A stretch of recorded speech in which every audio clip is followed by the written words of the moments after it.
TV actress Divya Bhatnagar को लेकर तमाम वीडियोस, तमाम पोस्ट सामने आ रहे हैं। दिव्या के अचानक चले जाने पर तमाम एक्ट्रेसेस ऐसी हैं जिन्हें झटका लगा है और इनमें नाम एक्ट्रेस हिना खान और देवोलीना भट्टाचार्य का शामिल है।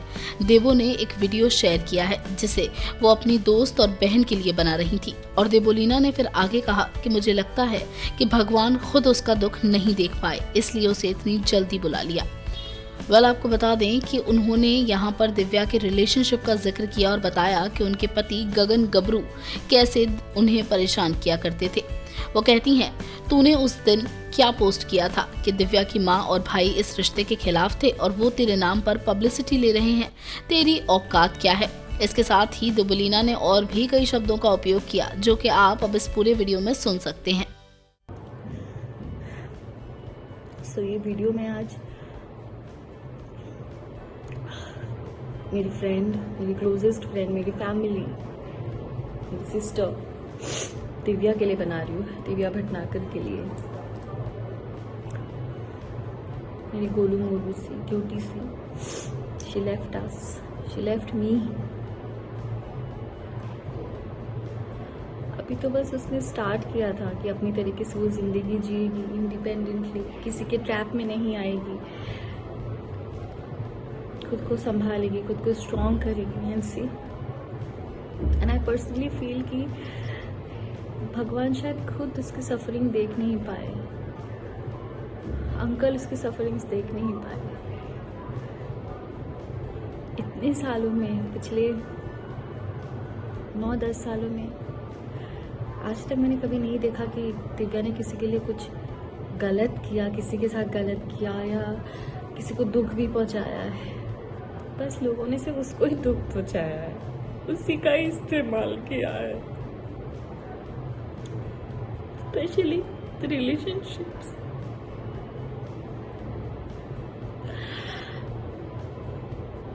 ये हर एक लड़की गलती करती है, एक रिलेशनशिप से गंदे से धोखा खाने के बाद कहीं से भी थोड़ा भी कोई सहारा दे देता है, वो लड़की बिना सोचे समझे उसे अपना सहारा मान लेती है, बिना उसका बैकग्राउंड जाने, बिना कुछ जाने।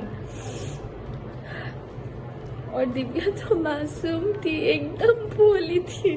उस पागल को तो मैं समझाती थी, मतलब अगर मैं उसे समझाती होंगी तो आप समझ सकते हो कि वो किस तरीके की थी। मैं खुद इतनी इमोशनल हूँ तो वो मेरा 1000 गुना थी। आज ये वीडियो मैं बना रही हूँ, बहुत ज़रूरी है ये बनाना, स्पेशली उस इंसान के लिए जिसकी वजह से मेरी दिव्या ने इतना सफ़र किया। आई नो कि आज दिव्या के साथ जो भी हुआ, दिव्या हमारे बीच में नहीं है, it is because of Covid. But जो मेंटल स्ट्रेस, जो फिजिकल अब्यूज़ उसके साथ हुआ है,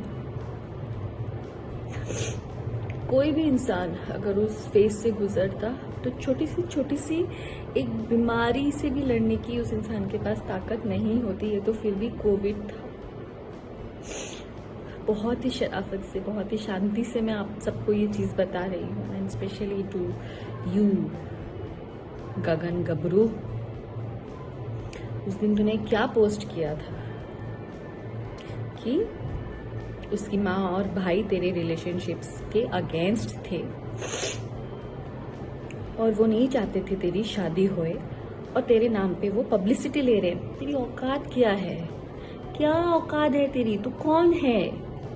तू यहाँ पे जो 4-5 जो गिने चुने आर्टिस्ट को भी जानता है ना, वो दिव्या के बदौलत भीख मांग के तू हिमाचल से दिव्या के साथ यहाँ रहने आया था। और जो तेरे अगेंस्ट में सिर्फ उसकी फैमिली नहीं, मैं भी खड़ी थी, इसीलिए वो 4 साल मेरी दिव्या से बात नहीं हुई थी, क्योंकि मुझे पता था कि तू ऐसा ही निकलेगा। पर दिव्या तेरे प्यार में इतनी अंधी हो गई थी, इतनी अंधी हो गई थी, तूने तेरे बातों में इतना फंसा लिया था कि उसको आगे पीछे कुछ दिख नहीं रहा था। इसलिए वो ना अपनी माँ बाप की सुनी, ना भाई की सुनी, ना मेरी सुनी, ना बाकी दोस्तों की सुनी, और जिसके वजह से आज वो हमारे बीच में नहीं है। समझा? तू पब्लिसिटी देगा, तुझे मैं पब्लिसिटी दे रही हूँ, अब तू ले पब्लिसिटी मेरे से। तुझे मैंने कहा था ना, तेरा काला चिट्टा खोल के रख दूंगी मैं। और अब देख, ये शुरुआत है। तुझे मैंने ऊपर से नीचे तक एक्सपोज नहीं किया ना, तो फिर तू बता मुझे। तो तेरे अगेंस्ट जो हम लोग खड़े थे वो इसके लिए गगन गबरू, क्योंकि तू मॉलेस्टेशन एक केस में शिमला में तेरे ऊपर केस चल रहा था और जिसकी सजा 6 महीने जेल में रह के तू लास्ट ईयर भुगत के आया है, वो भी बेल पे। और अभी कभी भी तू अंदर फिर से जा सकता है और अभी तू जाएगा ही, क्योंकि तूने जो मारपीट की है दिव्या के साथ इतने सालों तक, तूने जो टॉर्चर किया है, मेंटल टॉर्चर, जिसकी वजह से वो इतनी स्ट्रेस में आ गई, इतनी बीमार पड़ गई, उसको डायबिटीज हो गया, हर एक चीज तेरे वजह से हुआ है जो तूने उसको टॉर्चर किया है। तुझे क्या लगा कि दिव्या चली गई तो तू अभी अय्याशी करेगा तेरे गर्लफ्रेंड्स के साथ? तो सुनो, सो कॉल गर्लफ्रेंड्स जो दिल्ली में और कहां कहां तुम लोग बैठे हो ना, भलाई तो इसी में ही है कि तुम लोग भी इसके ऊपर एनसी करके सेव हो जाओ, क्योंकि कहीं ये ना हो आज दिव्या है और कल दिव्या की जगह पे तुम लोग हो जाओ। सो अपने आप को बचा लो और इसके ऊपर एक एनसी करके डाल दो, क्योंकि ये ऐसा ही है और पता नहीं अगर इसको अगर हमने अभी नहीं रोका और आगे जाके किस किस लड़कियों की जिंदगी ये बर्बाद करेगा। So and this is to all the industry people, जितने भी आर्टिस्ट हैं, जितने भी इस आदमी के साथ जुड़े हुए हैं, प्लीज इसका बैकग्राउंड चेक कीजिए। हिमाचल शिमला पुलिस स्टेशन में जहां से भी ये है वहां का पुलिस स्टेशन, वहां के जेल का पता कीजिए इसका अच्छे से। इनफैक्ट इसका ओशीवारा पुलिस स्टेशन में भी दिव्या ने एनसी करवा के रखा है। करवा चौथ के दिन ये आया था और उस दिन भी मारपीट करके गया है उसके साथ। और एक तो शादी के बाद से ही वो दिव्या को रोज मार रहा है, उसकी ज्वेलरी भी चुरा के ले गया है।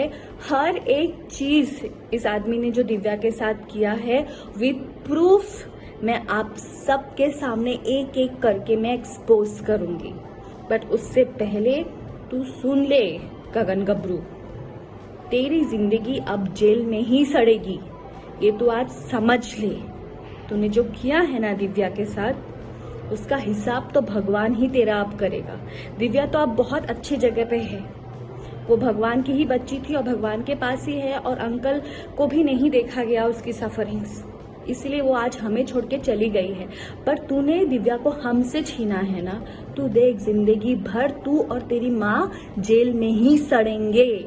तू देख गगन गबरू, तू देख। लीगल काउंसलिंग करेगा तू? क्या लीगल काउंसलिंग लिख के रखा है तो अपने प्रोफाइल पे? लीगल काउंसलिंग या जेल में जाके करेगा, या जेल में करके सीख के आया है जाके 6 महीने रह के? तू देख, अभी तेरी पब्लिसिटी मैं करवाती हूँ, तू देख। आप इस वीडियो को देखने के बाद ये तो समझ गए होंगे कि गगन गबरू के ऊपर बहुत ही ज़्यादा खतरा मंडरा रहा है। अब क्या गगन की वजह से दिव्या की मौत हुई है? इस गुत्थी को उनके दोस्त सुलझा पाएंगे? तमाम और अपडेट्स के लिए सब्सक्राइब अस टॉप न्यूज़ की रिपोर्ट। For more details subscribe our channel and please hit the bell icon so you never miss an update from top news.